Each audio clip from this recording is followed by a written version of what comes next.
Bugun men juda muhim masalani tushuntiraman.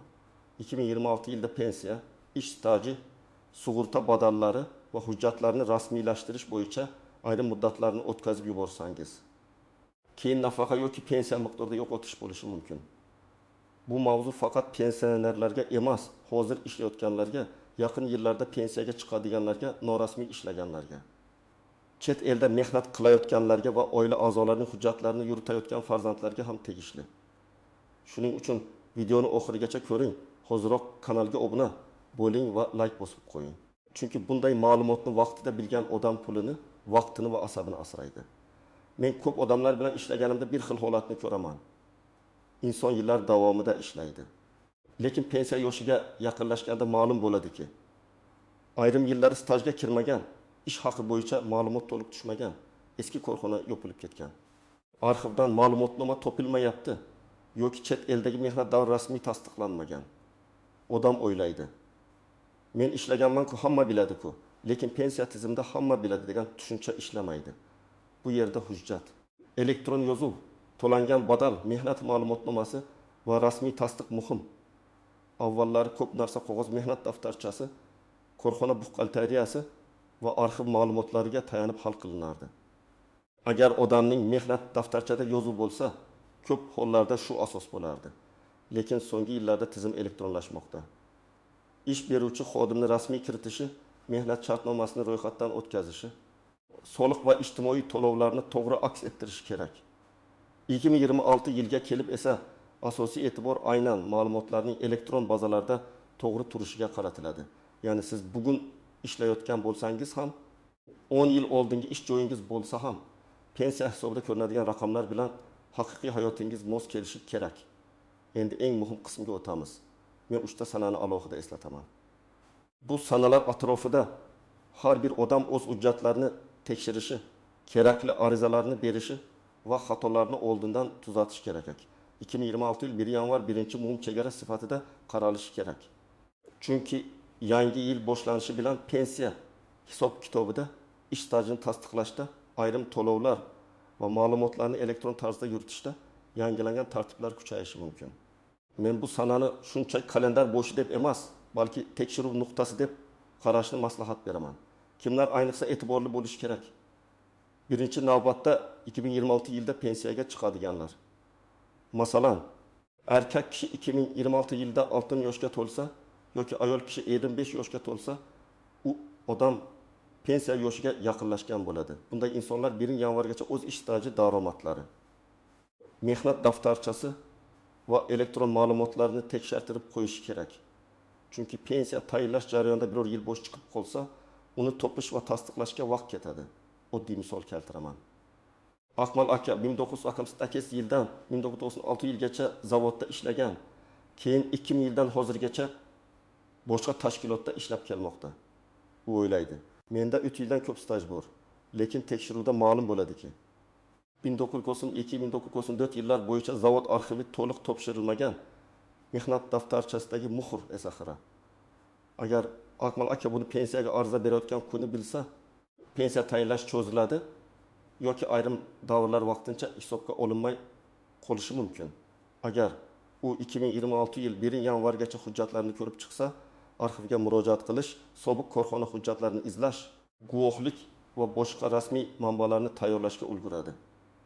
Ikkinchi guruh bu norasmiy ishlagan yoki hozir ham kelishib ishlayotgan fuqarolar. Men bunday odamlarga doim aytaman. Oylikni qo'lga olish bugun qulay ko'rinishi mumkin, lekin ertaga pensiya hisobida bo'shlik paydo qiladi. Agar siz 2024-2025 yillarda ishlagan bo'lsangiz, lekin ish beruvchi sizni rasmiylashtirmagan bo'lsa, pensiya uchun bu davr ko'rinmasligi mumkin. 2026 yil boshigacha ish beruvchidan mehnat shartnomasi, ishga qabul qilish buyrug'i, ish haqi hisoblanganligi va soliq to'langanligini aniqlashtiring. 3-guruh yakka tartibdagi tadbirkorlar, o'zini o'zi band qilganlar va mavsumiy ishlovchilar. Ko'pchilik men tadbirkorman, o'zim ishlayman demak staj ketadi deb o'ylaydi. Aslida esa staj masalasi to'lovlar va ro'yxatdan o'tish holatiga bog'liq. Agar siz o'zini o'zi band qilgan shaxs sifatida ro'yxatdan o'tgan bo'lsangiz, kerakli to'lovlarni qilgan bo'lsangiz, bu ma'lumotlar bazada aks etishi kerak. Lekin ro'yxatdan o'tmagan bo'lsangiz, yoki to'lovlar uzilib qolgan bo'lsa, keyin men ishlaganman deyishning o'zi yetarli bo'lmaydi. Ikkinchi muhim sana 2026 yil, iyul. Men bu sanani yil o'rtasidagi nazorat sanasi deb atayman. Chunki yil boshida hujjatlarni tekshirtirishga ulgurmaganlar uchun bu oxirgi qulay davrlardan biri bo'ladi. Bundan tashqari ko'p hollarda yil o'rtasida bazalar yangilanadi. Ish beruvchilar hisobotlarni topshirib bo'ladi. Ayrim imtiyozlar yoki qayta hisoblash bo'yicha murojaat qilish imkoniyatlari aniqlashadi. Bu sanagacha nima qilish kerak? Eng avvalo shaxsiy ma'lumotlaringizni tekshirish kerak. Pasport yoki ID karta ma'lumotlari JS Ashir, familiya, ism, otasining ismi, tug'ilgan sana bir xil yozilganmi, shuni ko'ring. Juda oddiy tuyuladi, lekin amaliyotda katta muammo aynan shu joydan chiqadi. Masalan, eski hujjatda Gulnora deb yozilgan, yangi bazada Gulnora deb ketgan. Nikohdan keyin familiya almashgan. Lekin eski ish joyidagi hujjatlar qiz familiyada qolgan. Bitta harf farqi ham bazada odamni boshqa shaxsdek ko'rsatishi mumkin. Real vaziyatni olaylik. Dilbar opa 1990-yillarda maktabda ishlagan. Keyin turmushga chiqib familiyasini o'zgartirgan. Mehnat daftarchasining birinchi sahifasida eski familiya, keyingi ish joylarida yangi familiya. Agar nikoh guvohnomasi familiya o'zgarganini tasdiqlovchi hujjat va ish joyi ma'lumotlari to'g'ri ulanmasa, pensiya hisobida bir qism stajni isbotlashga qo'shimcha vaqt ketadi. Shuning uchun iyulgacha bunday hujjatlarni tartibga solish kerak. Yana bir misol, chet elda ishlagan fuqarolar. Ko'p yurtdoshlarimiz Rossiya, Qozog'iston, Turkiya, Koreya yoki boshqa davlatlarda ishlagan. Kimdir rasman ishlagan, kimdir shartnomasiz ishlagan. Agar davlatlar o'rtasida pensiya yoki mehnat stajini tan olish bo'yicha kelishuv mavjud bo'lsa, rasmiy ishlagan davrni tasdiqlash imkoniyati bo'lishi mumkin. Lekin buning uchun mehnat shartnomasi, ish beruvchi ma'lumotnomasi, sug'urta to'lovlari, ish haqi, migratsiya hujjatlari kabi dalillar kerak bo'ladi. Men maslahat beraman. Chet eldagi davrlaringizni 1-iyulgacha alohida papkaga yig'ing. Qaysi yilda, qaysi shaharda, qaysi tashkilotda, qanday lavozimda ishlaganingizni yozib chiqing. Hujjat bo'lmasa, hozirdanoq sobiq ish beruvchi bilan bog'laning. Iyul sanasi yana bir sabab bilan muhim. Agar pensiya miqdori noto'g'ri hisoblangan bo'lsa yoki ayrim davrlar inobatga olinmagan bo'lsa, qayta ko'rib chiqish uchun ariza berish mumkin. Men bunday holatda odam kutib o'tirmasligini maslahat beraman. Keyin boraman. Vaqt bo'lganda ko'raman deyish bilan oylar o'tib ketadi. Har bir oy esa pul degani. Agar sizga 200 ming so'm kam hisoblangan bo'lsa, bir yilda bu 1 million 200 ming so'm bo'ladi. Agar farq 300 ming so'm bo'lsa, bir yilda 3 million 600 ming so'm. Shuning uchun noto'g'ri hisob kitobni mayda narsa deb qaramang. 3-sana 2026 yil 11 dekabr. Bu yil yakuni va ko'p masalalarda oxirgi nazorat nuqtasi. Men buni hujjatlarni yopish sanasi deb tushuntiraman. Chunki yil tugagandan keyin 2026 yil bo'yicha ish haqi, to'lovlar, staj, imtiyozli davrlar va arizalar bo'yicha ko'plab ma'lumotlar keyingi davrga o'tadi. Agar shu yil ichida tuzatish kiritish kerak bo'lgan narsalar bo'lsa, uni oxirgi kunga qoldirmaslik kerak. 31 dekabrgacha kimlar albatta harakat qilish kerak. Birinchi navbatda 2026 yilda pensiya tayinlangan. Lekin hisob kitobidan norozi bo'lganlar. Masalan, sizga pensiya chiqdi, lekin siz 28 yil ishlaganman deb o'ylaysiz. Tizimda esa 24 yil ko'rindi. Yoki yuqori oylik olgan yillaringiz inobatga olinmagan.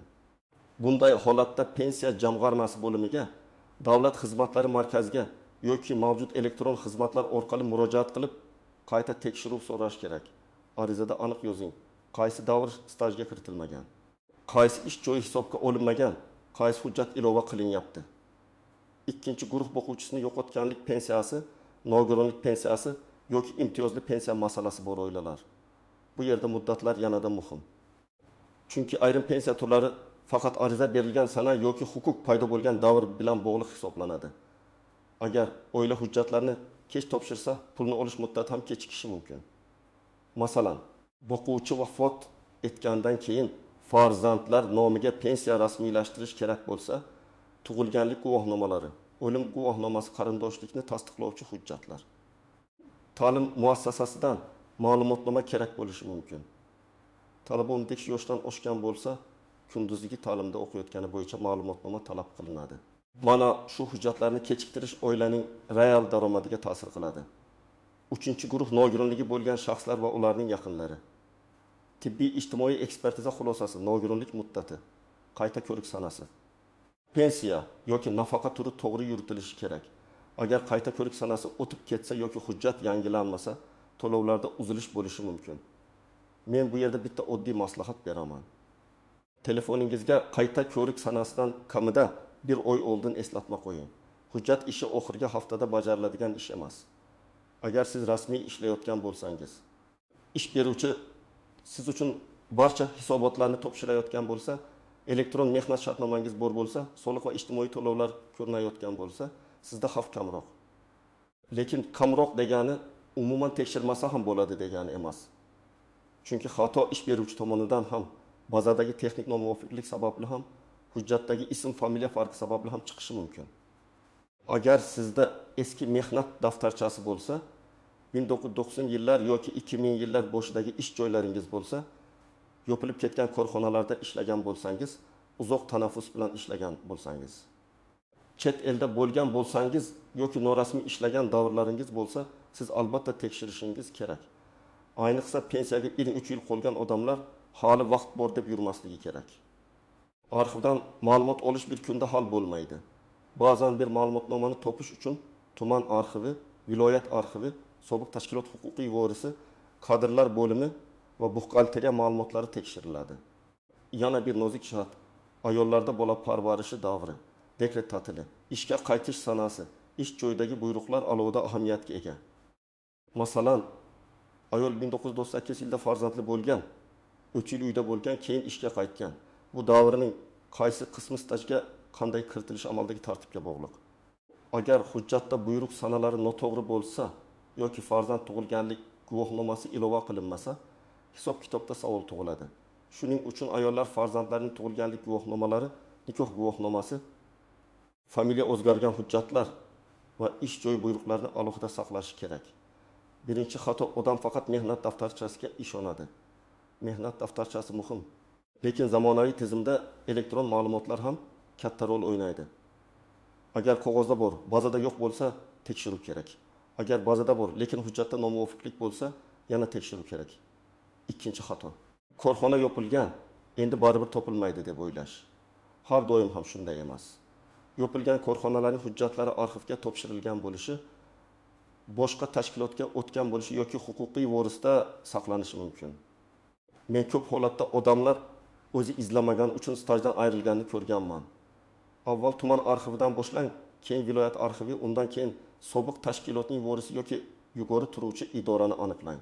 Uchinchi xato, ish haqi ma'lumotlarini e'tiborsiz qoldirish.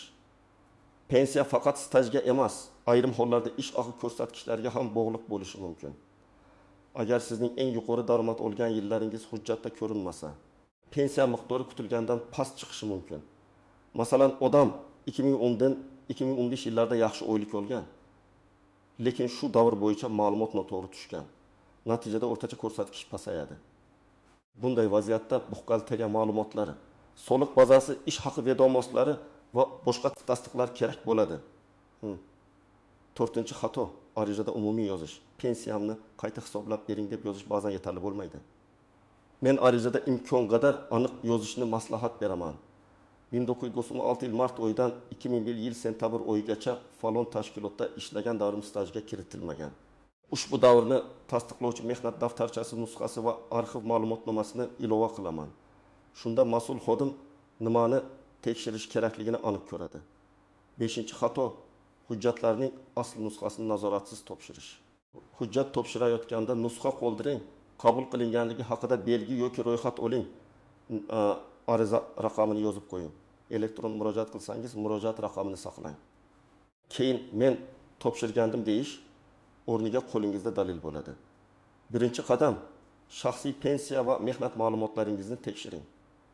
Buning uchun hududingizdagi pensiya jamg'armasi bo'limiga, davlat xizmatlari markaziga yoki rasmiy elektron xizmatlarga murojaat qiling. Maqsad bitta. Tizimda sizning stajingiz, ish joylaringiz, to'lovlaringiz va shaxsiy ma'lumotlaringiz qanday ko'rinayotganini bilish. Ikkinchi qadam, hujjatlar papkasini tayyorlang. Unga pasport yoki ID karta nusxasi, yashash ma'lumoti, mehnat daftarchasi, diplom, harbiy xizmat hujjati bo'lsa harbiy bilet, nikoh yoki ajrim guvohnomasi. Familiya o'zgarganini tasdiqlovchi hujjat, farzandlarning tug'ilganlik guvohnomalari, ish haqi ma'lumotnomalari, arxiv ma'lumotnomalari, chet elda ishlagan bo'lsangiz shartnomalar va rasmiy tasdiqlarni joylang. 3-qadam. Ish beruvchingizdan rasmiy holatingizni so'rang. Men rasmiy ishlayapmanmi? Mehnat shartnomam ro'yxatdan o'tganmi? Men uchun to'lovlar o'tyaptimi? degan savollarni uyalmay bering. Bu sizning huquqingiz. Ish beruvchi bugun javob bermasa, ertaga pensiya yoshida siz qiynalasiz. 4-qadam. Bo'sh davrlarni aniqlang. Daftarga yoki oddiy jadvalga yillar bo'yicha yozing. Qaysi yili qayerda ishladingiz? Qaysi yili o'qidingiz? Qaysi yili harbiy xizmatda bo'ldingiz? Qaysi yili farzand parvarishda bo'ldingiz? Qaysi yili chet elda ishladingiz? Agar jadvalda bo'sh joy chiqsa, shu davr bo'yicha hujjat bormi yo'qmi tekshiring. 5-qadam. Arxivga murojaat qilishni kechiktirmang. Arxiv ma'lumotnomasi kerak bo'lsa, arizada tashkilot nomini, ishlagan davringizni, lavozimingizni, taxminiy manzilini va o'sha paytdagi familiyangizni yozing. Agar tashkilot nomi o'zgargan bo'lsa, eski nomini ham, yangi nomini ham ko'rsating.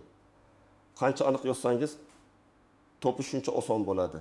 6-qadam. Pensiya tayinlangandan keyin ham hisob kitobni tekshiring.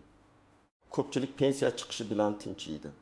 Men esa aksincha aynan shu paytda hisob varaqasini, staj davrlarini va inobatga olingan ma'lumotlarni ko'rishni maslahat beraman.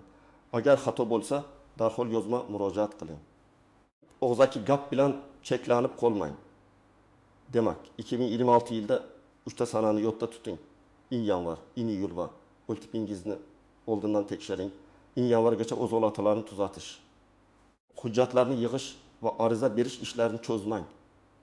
31 dekabrgacha esa yil bo'yicha barcha muhim masalalarni yopishga harakat qiling. Pensiya masalasida eng katta xato bu vaqtda tekshirmaslik, pulni yo'qotmaslik, stajdan ayrilmaslik va ortiqcha yugurga tushmaslik uchun hujjatlaringizni bugundan tartibga soling. Men sizga mutaxassis sifatida shuni aytaman. Pensiya huquqi o'z-o'zidan himoya bo'lib qolmaydi. Uni hujjat bilan, murojaat bilan va vaqtida qilingan harakat bilan himoya qilish kerak. Sizda shunday vaziyat bo'lganmi? Staj topilmagan, ish joyi bazda chiqmagan yoki pensiya miqdori kutilganidan kam hisoblanganmi? Fikringizni izohlarda yozing. Video foydali bo'lgan bo'lsa, like bosing, kanalga obuna bo'ling va yaqinlaringizga yuboring. Chunki bu ma'lumot har bir oilaga kerak bo'lishi mumkin.